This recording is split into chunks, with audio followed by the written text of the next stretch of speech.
Trabajo desde Londres por una empresa que se llama Help Scout en remoto. Hablaremos en remoto después, estoy vendiendo ya, para que no os vayáis a ningún sitio, estoy vendiendo las charlas que vamos a hacer después, para que os quedéis. Y no sé por qué estoy haciendo keynote con tanta gente lista que hay en esta sala. Tenéis mala suerte, me ha tocado a mí, así que tenéis una horita de keynote que no os va a gustar, ¿o sí? Nadie más quería. Nadie más quería, ¿no? Porque es GD, ¿no? Claro, está bien, verdad. La idea del keynote es que, o de esta charla, es que los que me conocéis, me gusta muy poco el hype de todas las nuevas tecnologías y tal, soy muy abuelete para estas cosas. Y sí, no hay RX en todas las charlas, o sea, si queréis ir a RX, ir al otro lado. O Kotlin o cosas así. Pero una de las cosas que más desde que llevo trabajando para Help Scout casi un año, es el tema de la deuda técnica. Y aunque la empresa, o sea, la aplicación es nueva y es un proyecto Greenfield, chupito, entonces, aunque es todo de cero, me preocupa bastante cómo tratar la deuda técnica antes de que ocurra, ¿no? Y esa es la idea de por qué empecé a escribir esta charla. Entonces, si os pregunto a vosotros qué creéis que es el origen de la deuda técnica de cualquier aplicación a día de hoy, ¿qué pensáis que es? César. César nos cuenta. Sí. No tienes deuda técnica si no tienes código. Esa es una buena idea. Si no hay código, no hay deuda técnica, eso es verdad. Pereza. Tiempos. La revista de los viernes. La ley de los viernes. El product manager de los viernes. Las ñapas. Las ñapas. Desconocimiento. Bien. El hype. El código. Esto es muy blanco, tío, lo de despertar. Deuda técnica o cualquier código que tiene deuda es código que es difícil de leer. Y cualquier deuda técnica que es. Si tiene deuda técnica, incrementa la dificultad de producir más código.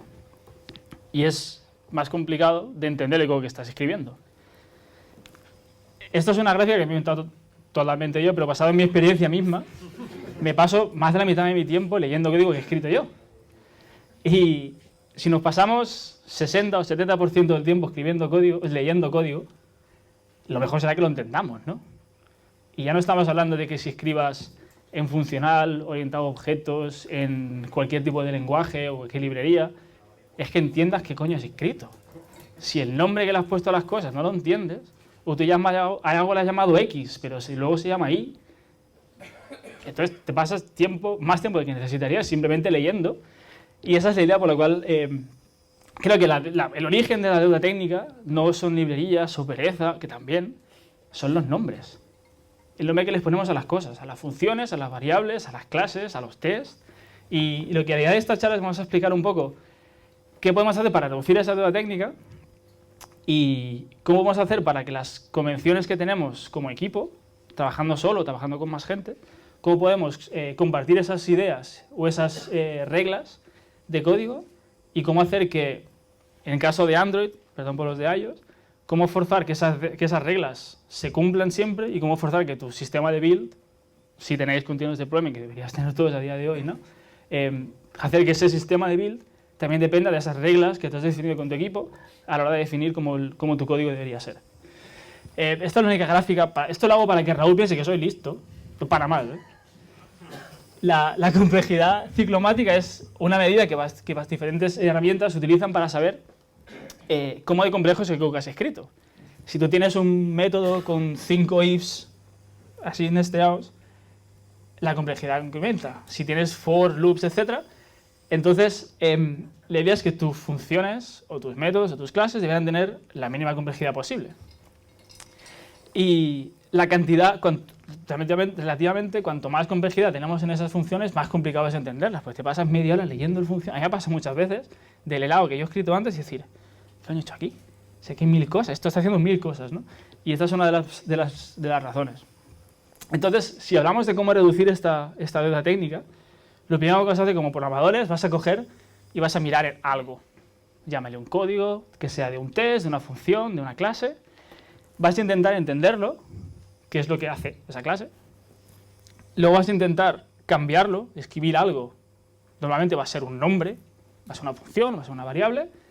Y luego lo vas a, normalmente, escribirlo en Git y vas a hacer un commit y vas a escribir algo que dice qué es lo que has cambiado. Si vas a hacer un commit que pone meh o blah o refactoring, o fixing dependencies, o fixing tests. Y tienes como 35.000 commits en tu repo que hacen fixing tests. Entonces, ¿qué coño has hecho ahí? Y eso es un poco los diferentes estados, diferentes pasos para hacer cómo reducir de la técnica. Los que hacéis TDD, o tenéis suerte de poder practicar TDD, si os fijáis, el ciclo de entender qué es lo que está pasando, lo pasáis 3 veces. La primera vez cuando estáis escribiendo las reglas de negocio, la segunda vez cuando estáis escribiendo un test que va a complementar esas reglas de negocio, y la tercera vez cuando estáis refactorizando, cuando escribís el código que arregla el test y luego refactorizáis lo que habéis escrito. Entonces, si cambiamos un poco los nombres, el primer paso va a ser intentar decidir si quieres refactorizar algo. Vas a intentar mirar dónde refactorizo, donde vas a leer un trozo de código que dice esto me parece que es muy feo, o esto es una ñapa, entiendes, tu cerebro dice esto, aquí hay una alarma, ¿qué hago? Que tienes que cambiar. Tu segundo paso va a intentar leerlo y vas a decidir, vas a poner tus ojos en la parte del código que tiene nombres. Tu tercero vas a intentar entender ese nombre, esa aserción, si es un test, qué es lo que está pasando y cómo entenderlo. Y el cuarto, cuando has cambiado todo, vas a poner un nombre a tu commit, y como diciendo, vas a ponerle me o ble, vas a intentar poner un mensaje que tiene sentido, ¿no? Y eso es un poco los cuatro pasos. Esto no es una fórmula que me he inventado yo ni que es la panacea, simplemente son ideas que he ido pensando y que creo que en mi caso tiene sentido y espero que alguno de vosotros también tenga algo de sentido, ¿no? Entonces me encontré, cuando estaba empezando a mirar todo esto, me encontré un blog post, que luego tenéis el link en la presentación para que lo podáis leer, que son los 7 estados de naming, que es nombrar o cómo nombrar diferentes cosas, ¿no? Y este tío se montó 7 u 8 blog posts sobre diferentes estados y cómo pasar desde el estado que no entiendes nada al estado que lo has dejado tan bonito y tan perita que queda perfecto. Y esos diferentes estados vamos a intentar pasar un poco sobre esos estados y podemos decidir sobre eso. ¿Quién se ha encontrado esto en su código? No vamos a decidir si tenemos que poner ciclo de vida o no ciclo de vida de los presenters. Eso es otra discusión para gente mucho más lista que yo. Pero si yo abro el presenter y veo algo que pone load, o veo un presenter que pone onStart, pues no entiendo nada. El método no me dice nada. Tengo que directamente coger y empezar a leer qué está pasando, ¿no? El ejemplo es un poco bestia, pero este ejemplo, imaginaros que dentro de este método estamos leyendo de una base de datos, o estamos leyendo de un servicio remoto, un XML, por ejemplo.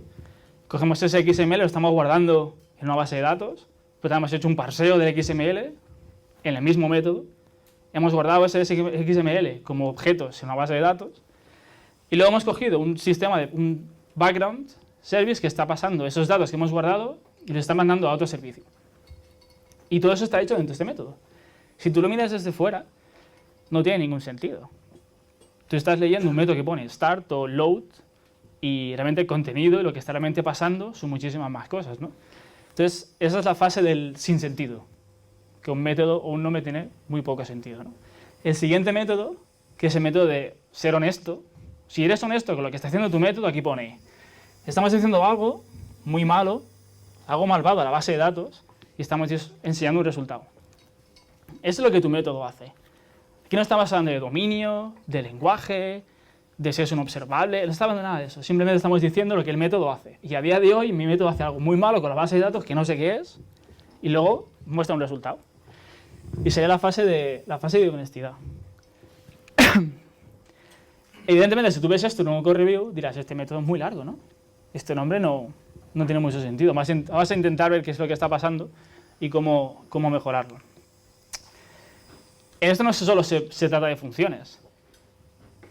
Si tienes clases que tiene un data manager, ¿eso qué es?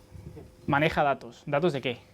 ¿Datos del mundo en general? ¿Datos de tu app? ¿Datos de otro servicio? ¿De qué? ¿O un data provider?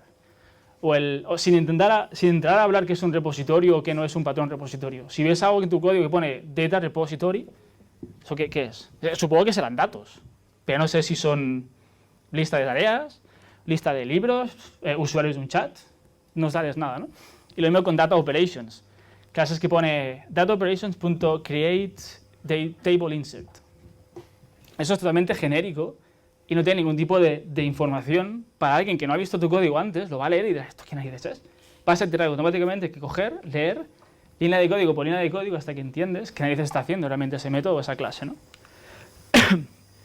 En el mundo de Android, si hacemos caso a esto, no solo en clases de funciones, sino también en variables de widgets que tengamos en el layout, cuando yo era joven, había una manera de poner en los campos de texto, se ponía ET, si era un edit text ponías ET password, o ponías, si era un texto y ponías TV nombre, o email.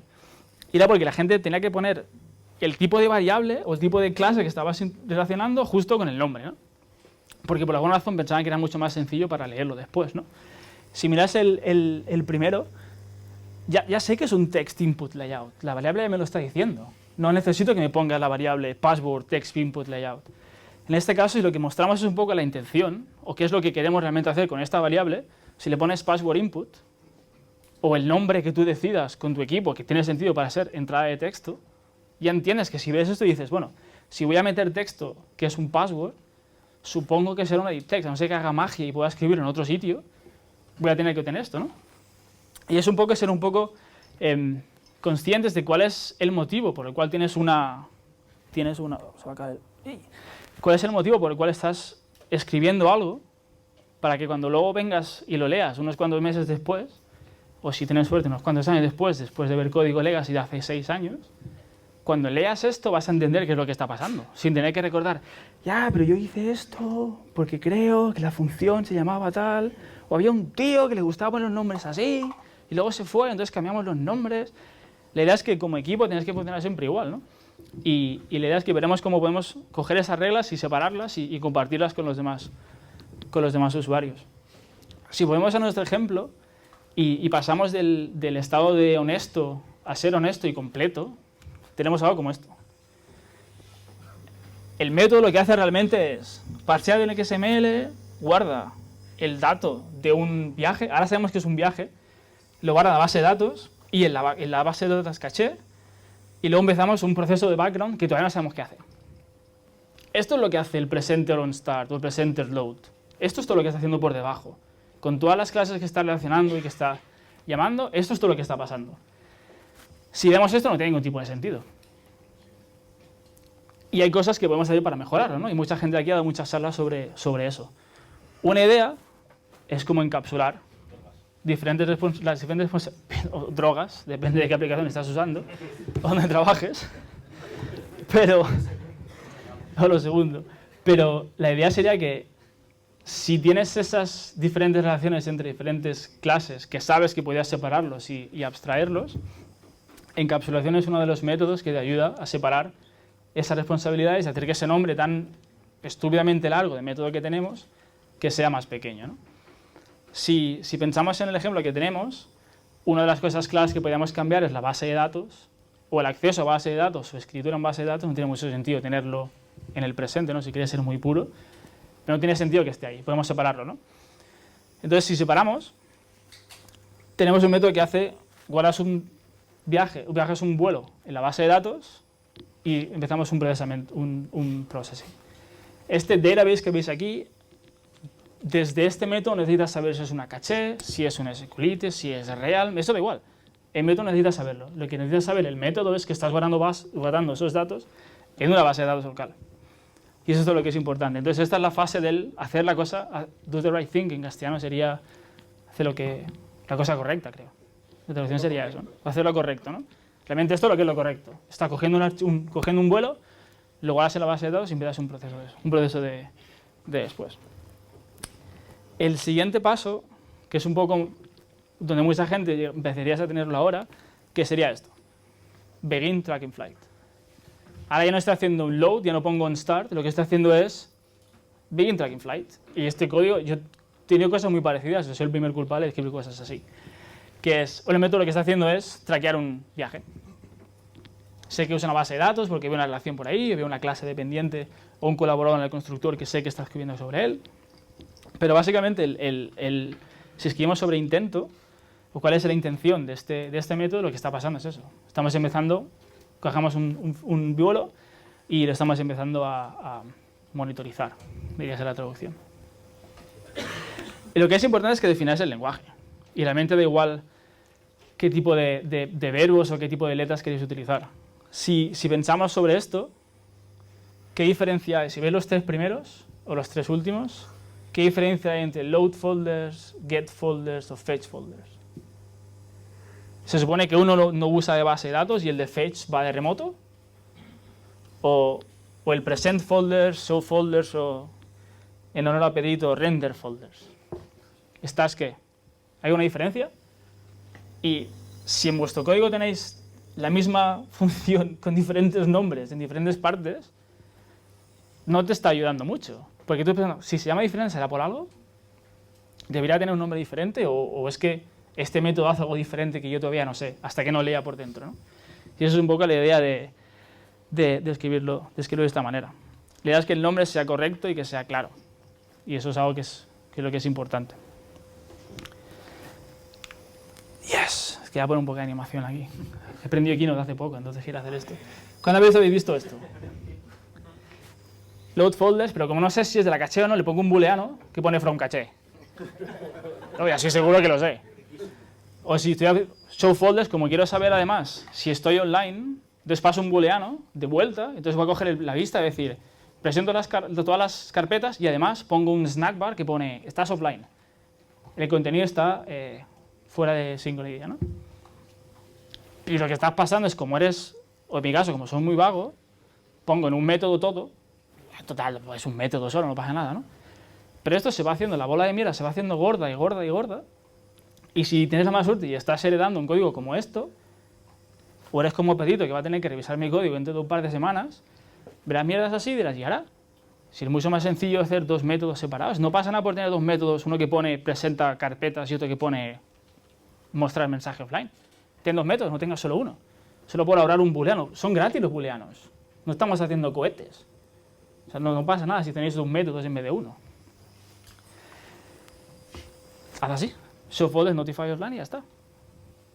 Pero estás diciendo, estás expresando cuál es tu intención cuando estás haciendo cada uno de estos métodos, ¿no? Si pasamos al que ellos nominan como el último paso de refactorización de estos nombres, es el que todos queremos llegar, que es la abstracción del dominio. Y esto es lo que debería pasar en ese método. Tenemos un panel que monitoriza vuelos y está enseñando un nuevo vuelo. Esto es todo lo que hacía el presenter on load que teníamos antes. Y si te fijas, todos... Buenas.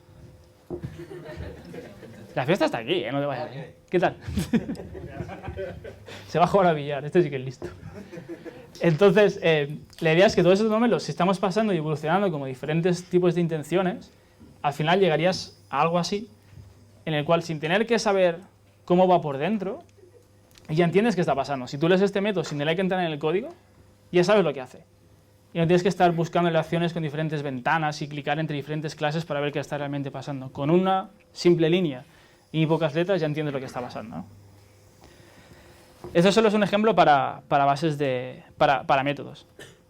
Pero tenemos lo mismo con clases o tenemos lo mismo con variables, ¿no?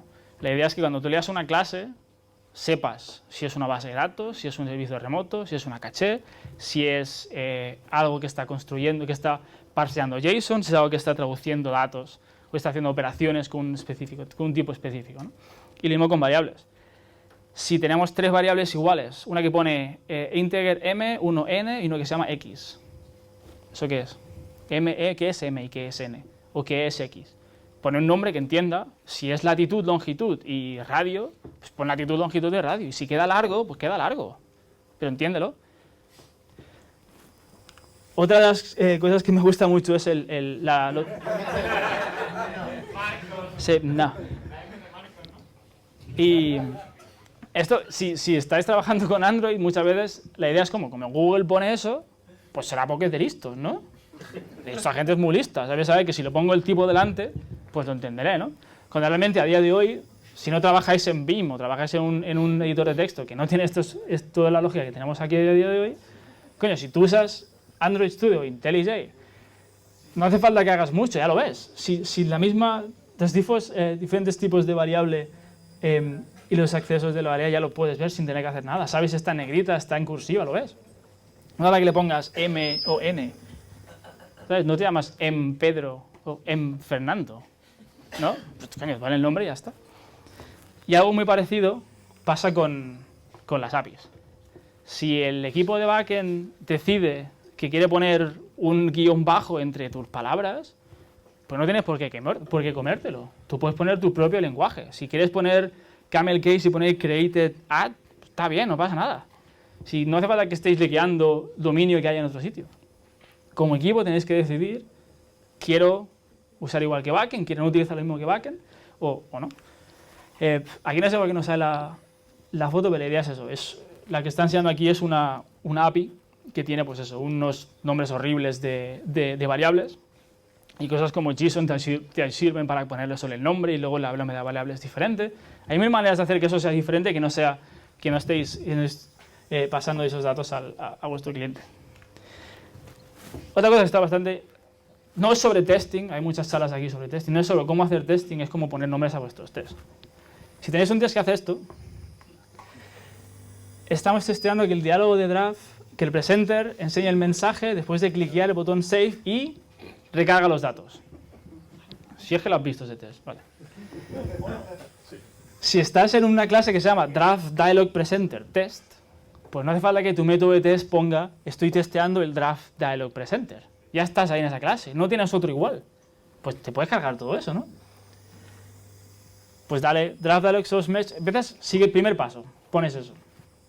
Pero eso todavía no es suficiente, ¿no? ¿Cómo puedes hacerlo mejor? Coño, pues, ¿para qué vas a poner todo eso si lo que estás realmente haciendo es, estamos mostrando un mensaje cuando el draft se ha guardado y cargamos datos? Hace lo mismo que hacías antes, pero simplemente el nombre tiene más sentido. Puedes hacerlo todavía mejor. El reload data no hace falta que sea parte del mismo test. Puedes tener dos tests, que uno comprueba una cosa y el siguiente comprueba la siguiente. Tiene un test que pone show message when draft is saved. Lo puedes leer bien, se entiende. O, ¿qué tipo de mensaje estoy mostrando? ¿El mensaje de que se ha guardado? ¿El mensaje de que ha fallado? ¿Un mensaje en general y me da igual? Pues ese mensaje de que ha funcionado bien o que ha habido un éxito al generar este mensaje, pones success. Y tienes otro que comprueba que tienes un mensaje de error cuando el draft no se ha guardado. Tienes dos, ¿sabes? Los tests son gratis, puedes poner dos, no pasa nada. Hay gente que le gusta, yo tengo 2200 tests. Esto es bueno para poner más tests, no pasa nada. La idea es que hagáis cosas que tienen sentido. Si puedes tener dos tests que hacen realmente lo que estás testeando, en vez de uno, pues hazlo así. Luego hay muchas... Tengo otra que es un framework de testing que te deje hablar directamente el lenguaje escrito. Espérate, casi llegamos ahí, tío. Estamos ahí casi, además he spoileado. Hostia. ¡No! Últimamente, estoy escribiendo test y escribo en camel case como este y le digo, es que a veces leo y digo, es que me cuesta leerlo bien. Pues lo guardo así. No es tan perfecto como tener lo que vamos a ver después, pero por lo menos hace un espacio entre las palabras que cuando lo leo es más sencillo. Y si veo una consola con todos los tests, pues me es más fácil entenderlo. Si vives en el mundo genial y vas a hacer una charla de clean con Kotlin, pues tienes cosas que se hacen mejor. Si tienes Kotlin o tienes Groovy y tienes diferentes como Spock, por ejemplo, en vez de guardar un nombre horrible que no puedes leer, coño, pues pon algo así.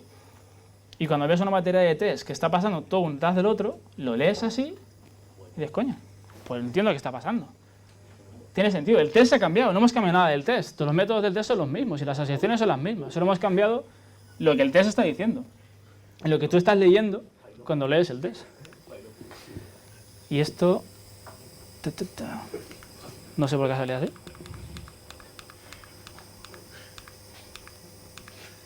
A ver. ¡Uy! Me he dado Benji un clicker borracho. Pero bueno, esa es la idea. Que tengamos, cuando escribes un test, que tenga algo de sentido lo que estamos leyendo, ¿no?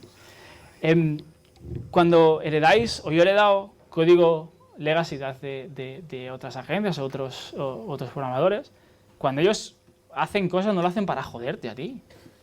Lo hacen porque en ese momento es lo mejor que podían hacer. Y nosotros somos los primeros que hemos escrito código que lo va a ser legacy para otra persona, ¿no? Muchas veces me he encontrado con algo así. Cuando organizas los paquetes, la estructura de paquetes, o en su día tenías activities, fragments, API, adapters, loaders. Está clarísimo lo que hay dentro, no hay fallo. Si dentro de activity tienes un loader, estás jodido. Pero si quieres saber dónde está la actividad, habla carpeta activity, está todo puesto. Yo lo tenía que poner, claro, si no tiene gracia, tío. Me he dejado el de async task para que no me peguéis, pero si no lo podía también. La idea es que esto no ayuda a nada. Si tienes que saber, tienes, yo qué sé, una aplicación de chat y quieres saber la pantalla que escribe mensajes, vas a encontrar la actividad, pero luego todo lo que está relacionado con esa actividad no existe en ningún sitio. Vas a tener que buscar 1000 carpetas y abrir y hacer clicado. Cuando es mucho más sencillo. Esto es lo que he hecho en Help Scout. No es el mejor ejemplo, es el que me funciona a mí. Tengo el proyecto separado en 3 módulos.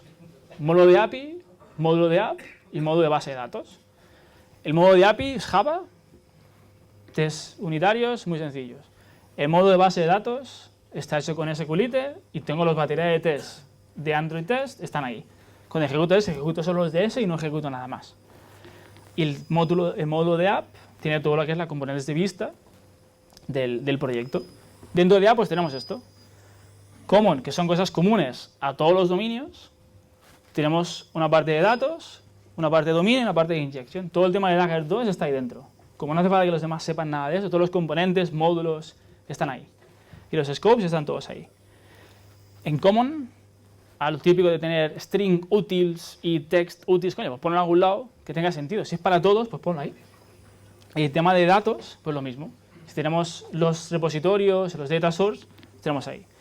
La capa de dominio, pues tengo esto. Conversaciones, carpetas, mailboxes, todo esto. No tiene por qué recurrir a una sola pantalla. Pero por lo menos si quiero saber dónde está el mensaje, dónde está todo lo que está relacionado con la búsqueda, voy al dominio de búsqueda y cuando lo abro voy a entender. Si quiero saber lo que hay dentro de mailboxes, abro eso y pone modelo, casos de uso, vista, luego el presenter y el MVP, que es la clase donde defino la interfaz de vista y de presenter. Y todos los modelos son así. Entonces, cuando cojo Pedro en 3 semanas tenga que buscar algo, va a ir aquí y sabe dónde está. No tienes que estar buscando en diferentes carpetas, intentar encontrar relaciones entre ficheros, ¿no? Cuando estábamos en Novoda teníamos un montón de problemas con resources. Cuando una aplicación es muy grande, aquello es infumable. Tienes ahí una carpeta que pone values y tienes 35 ficheros con diferentes cosas y no entiendes que está todo junto, ¿no? Pongo un ejemplo. Esta es la aplicación de Help Scout y tenemos una simple lista y tenemos, pues bueno, nombres, un preview de la conversación, una foto, unos tags, etc. Y os voy a explicar cómo he montado el tema de los estilos y a ver si os gusta o veis que es estúpido. Si os fijáis en el fichero que es el XML de una de las conversaciones, hay un text view y es el subject name, que será el nombre de la persona que está mandando el mensaje, ¿no? El estilo es un widget, porque estamos definiendo el estilo de un widget, no es un repositorio o no es un service, es un widget. El dominio es el subject, que es el dominio a lo que estamos refiriendo, y pending es un segundo estilo, que veremos, lo entenderemos ahora, que es para una conversación que está pendiente de ser leída todavía.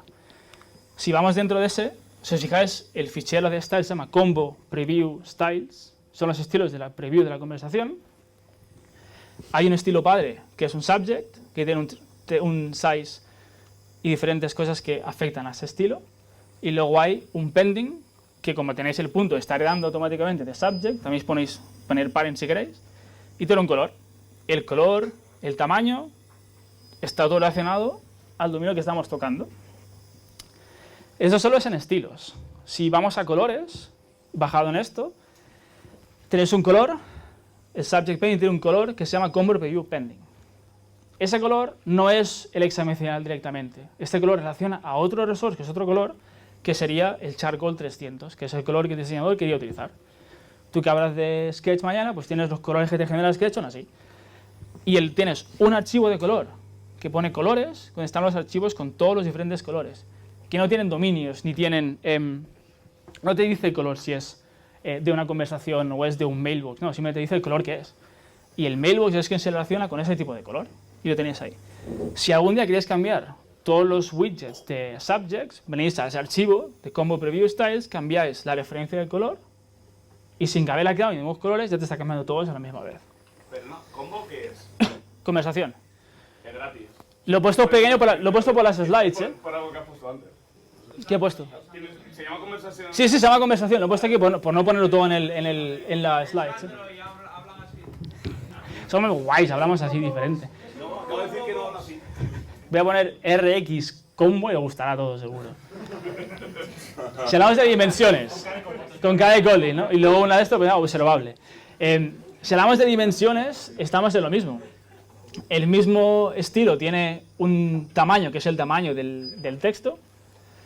Ese tamaño no define un 11SP directamente. Tienes otro fichero intermedio, que es donde se está definiendo a qué tipo de tamaño estamos definiendo. Y el final, el dimensions final, tiene, en mi caso, o en caso del diseñador, entendía que es un subhead, que no es un estilo definido, pero que es creado normalmente por muchos estilos creadores de texto. Y sabes que para mí el subhead son 11 SP. Entonces, si quiero cambiar el tamaño de todos, no voy a venir al de abajo del todo que pone el text subhead, hacerlo a 13 SPS en vez de 11. Cambio el otro intermedio y ya está. Y lo mismo con los strings. Si tenéis una aplicación que hay que traducir a diferentes idiomas, antes o antiguamente yo he cogido un archivo strings, lo he copiado, lo he pegado en otra plataforma, se lo he mandado a alguien por mail y me lo han devuelto tal cual, lo he pegado, al compilar no compila porque hay como puntitos y comas en cualquier sitio y la manera de entenderlo. Coño, pues algo así. En este caso, cuando eso es un mensaje que ves cuando está archivado o cuando restauras una conversación. El estilo de string se referencia a un estilo de strings, a un fichero de strings, que es el que estamos traduciendo, que tiene eso. Entonces, si algún día la aplicación está en castellano, catalán o lo que sea, yo cogeré el archivo de abajo del todo, lo traduciré, y cuando ese archivo esté completo, sé que lo voy a poner, y los otros demás van a funcionar directamente sin tener que hacer nada.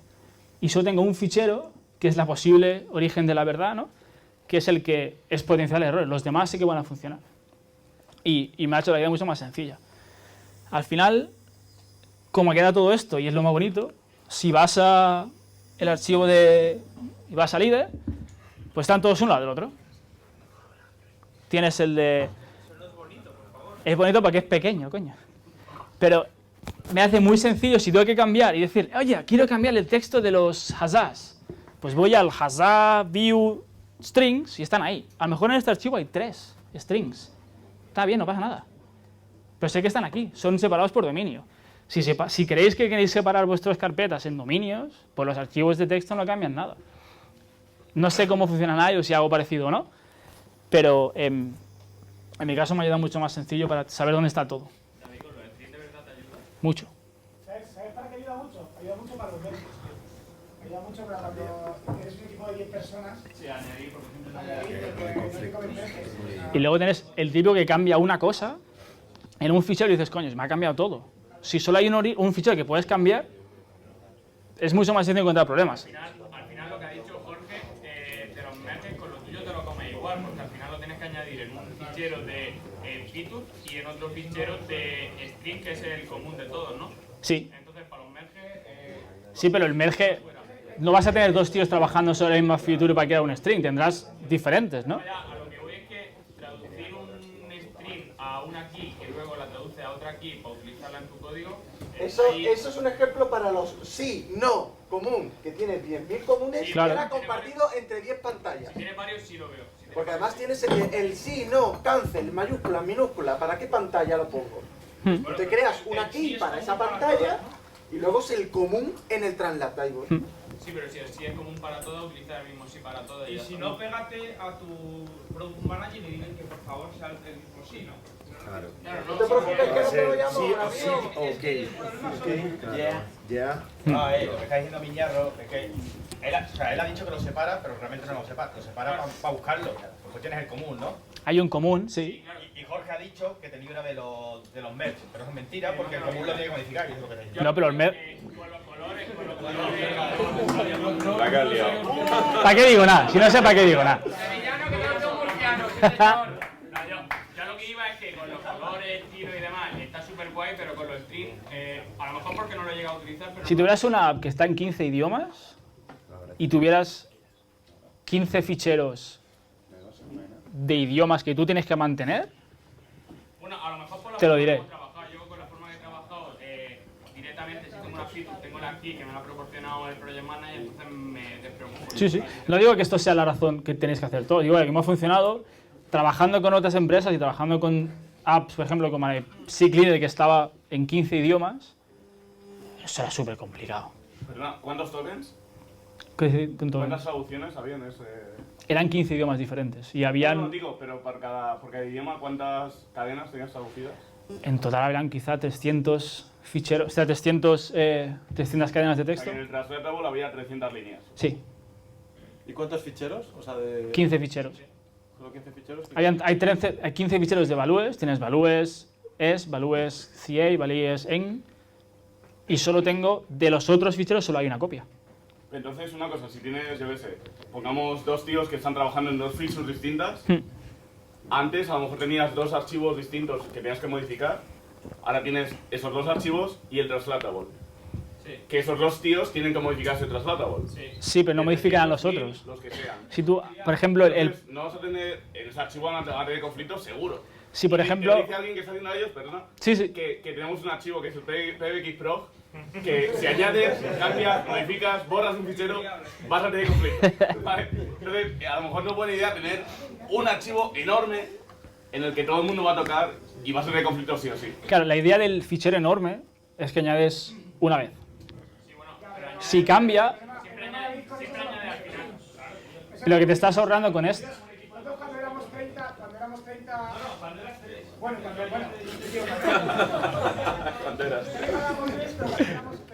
éramos 30 era inviable, Claro. porque cada rama era un conflicto y a saber Dios quién había agregado Eso es, qué. y luego tenga Jorge cagándote en tu puta madre. No lo quieres tener. Diciendo a la gente Pero si como un cada Vizca te permite los conflictos de una línea te lo arreglas solo. Ah, claro. Fíjate, ¿no? Fíjate. Yo no me fío, pero bueno. Solo no. Pero lo haces en la web, no tienes que hacer todo. Vale, vale. Bueno. Todo eso salía con esta de Piriform de CCleaner. Cuando añades una dimensión nueva, un dominio nuevo, añades un fichero y solo hay una persona trabajando sobre ese fichero. Si solo tienes dos tíos trabajando a la vez, tú añades un solo fichero que es el intermedio. El otro añades una vez y si tienes a 5 tíos comitean 5 strings, no comitean 15. Es la gracia. Ya te digo, eso lo hicimos otra vez. En mi caso estoy trabajando solo y quizás es demasiado overhead para estar yo solo. Pero es una buena práctica que a mí me funcionaba y por eso la compartía. Si creéis que tenéis otras opciones, me molaría saber más. Voy a comentar cómo trabajaba yo Pantane, y es que... Se puede decir, te ha ido bien, ¿no? El tema es que para el tema de los idiomas teníamos la verdad absoluta de los idiomas fuera del proyecto. Entonces utilizamos una herramienta externa, no me acuerdo el nombre. ¿Que era Transifex, una cosa de esas? Sí, no. Entonces donde teníamos la verdad, digamos, absoluta de los idiomas. Entonces, cada vez que iba a hacer una feature, si iba a meter una nueva aquí, lo que hacía era me follo todos los ficheros de idiomas que tengo, me descargo los que tengo en Phrasers y ya se habrán metido las keys nuevas, con lo cual me machaca el fichero que tengo. Ya, pero eso ¿quién lo traduce? Pero te fías de las keys que ha metido otro. ¿Tiene un Marlin o quién te lo traduce? Tiene un tercero que se traduce la idioma. Vale, tienes un tercero, pero es que ese tercero cobra por las keys nuevas que les mandes y cada vez que tú pides traducciones y la estás machacando, eso quiere decir que cada vez que mandes esa traducción estás mandando a traducir unas keys nuevas. Y eso es un problema, te lo digo porque en 20 antes de ayer tuvimos que parar todo el envío de traducciones porque nos estábamos pasando del límite de palabras y estábamos haciendo que la compañía pudiera pagar más de 200.000 pavos si alguien te mandara una traducción. Vale, Lo traduzco yo, El argentino te has saltado, macho. Si no, se busca la manera, tío. Raúl, ¿te vas a decir algo? Dame un papel. entonces teníamos que decir que aquí, al final no estábamos muchos idiomas, teníamos español, mexicano, claro, pero... Vaya mexicanos, tío. Como te escuche Trump, vas a salir de aquí. Mexicano Raúl, ¿tú vas a decir algo? ¿Nada? ¿Tú ibas a decir algo o no? Como he dicho, la verdad Está aquí en medio. ¿quién la...? Ya, no, cállate ya, tío. Pesado. No, teníamos una tía que era de cómic, que era la que se encargaba de... Y estos momentos son los que definen el friki, ¿eh? Sí, tío. Yo me siento ya así eso. ¿Has terminado? No. Al final el tema de esa forma no iba bastante bien porque nunca había problemas de merge, porque si hay problema de merge, vale, me descargo la verdad absoluta. Claro. Si mientras te funciona a ti, se da igual. Si la cosa es que te funcione, si tu sistema funciona para ti, yo tenía un problema y tuve que solucionarlo y hacíamos así. Y... No, ya lo sé, ya lo sé. Me importa una mierda lo que digas tú, tío. Adiós, amigos. Raúl, ¿te ibas a preguntar algo? ¿Ibas a decir algo? No especialmente. Solo decir comentar que también esto es muy dependiente del sistema o tecnología en la que estés trabajando, ¿no? Por ejemplo, en el caso nuestro, en el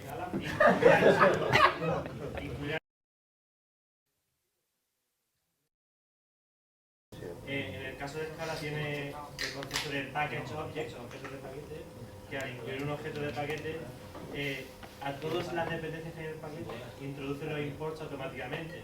Esos imports pueden tener funciones implícitas que operan sobre el código y potencialmente podrían cambiar el comportamiento. Entonces, el tema de separar en múltiples archivos o tenerlos en un solo archivo no es tan importante como la verificación estática de que el contenido que está ahí sea lo que tú quieres que sea. Ay, que se han enterado, tío.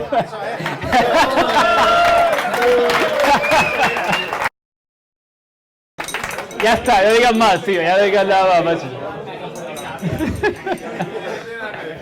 Bueno, la última parte que quería hablar era de el tema de ficheros y el tema de imágenes, etcétera. Puedes seguir la mismo tipo de idea, ¿no? Si tienes... eso es una parte de una guía, que luego explicaré de dónde viene esta guía.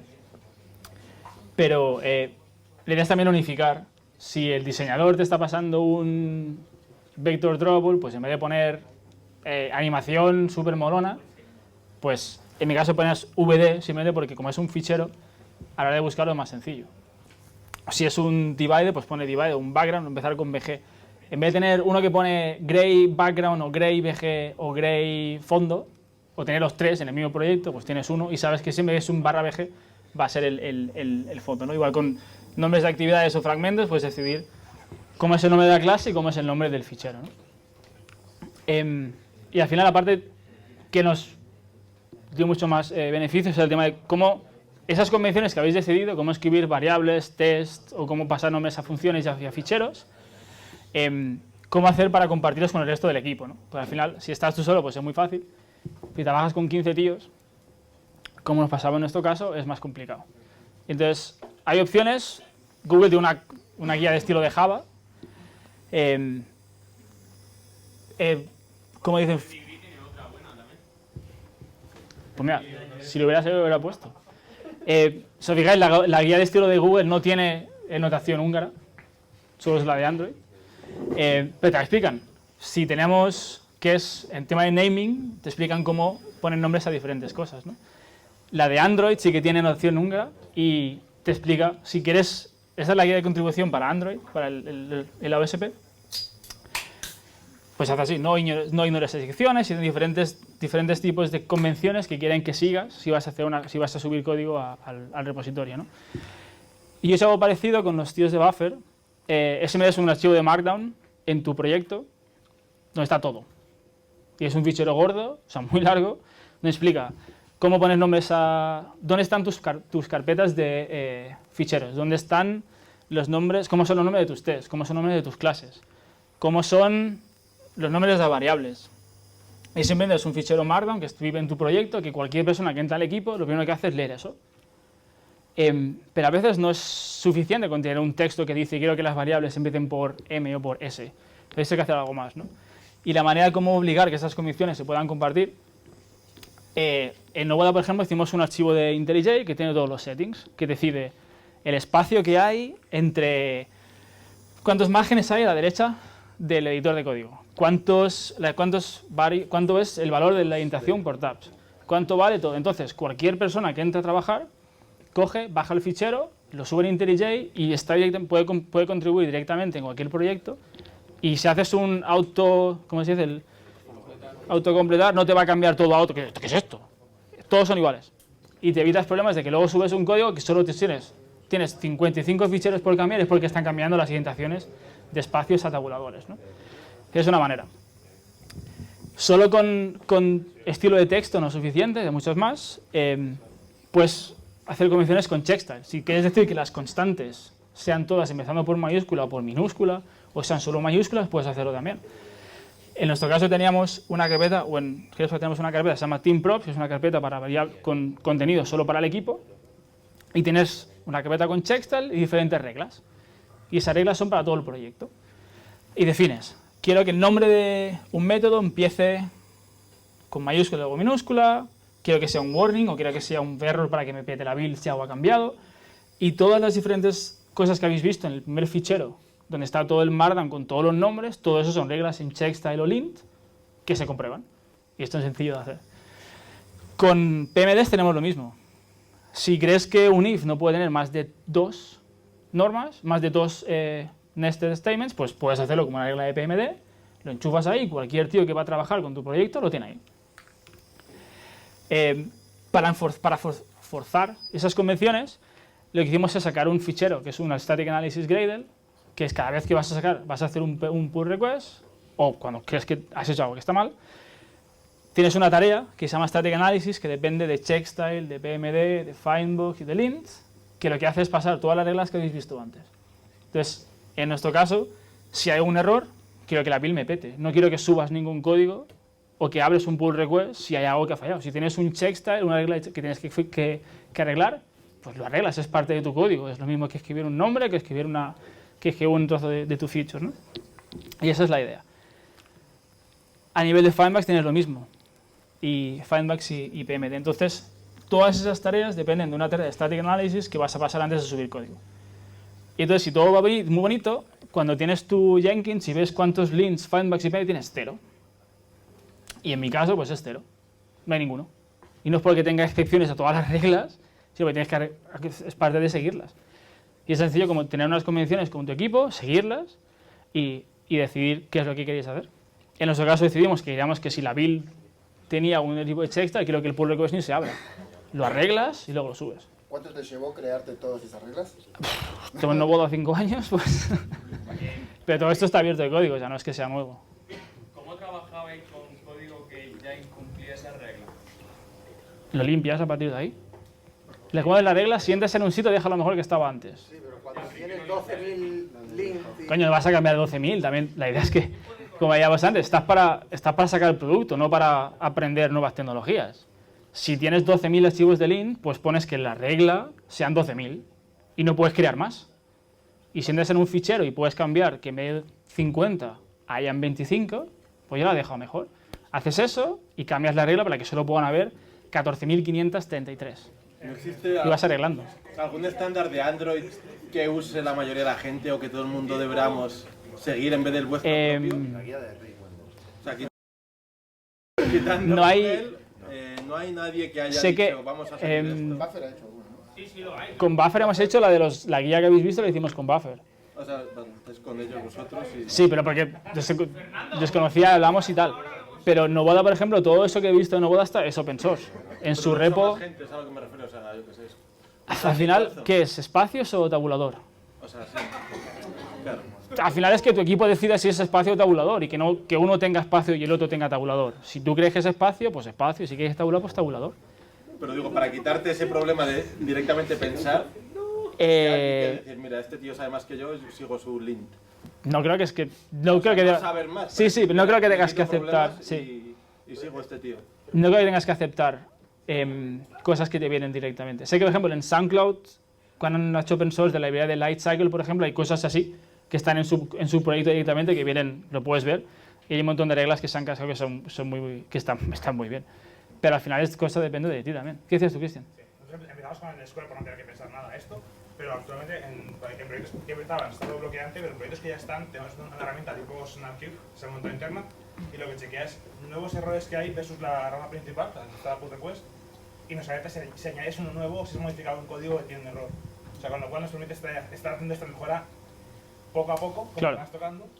Igualmente, el primer día que meto, hace poquito hemos metido un proyecto que era Legacy de 6 años, todo y ha sido 12.000 errores en checkside. Claro. A ver si era arreglando Ya. tiempo. ¿Qué dice Raúl? Sí, pero no sé 12.001. Claro, no dejes que crezca, ya está.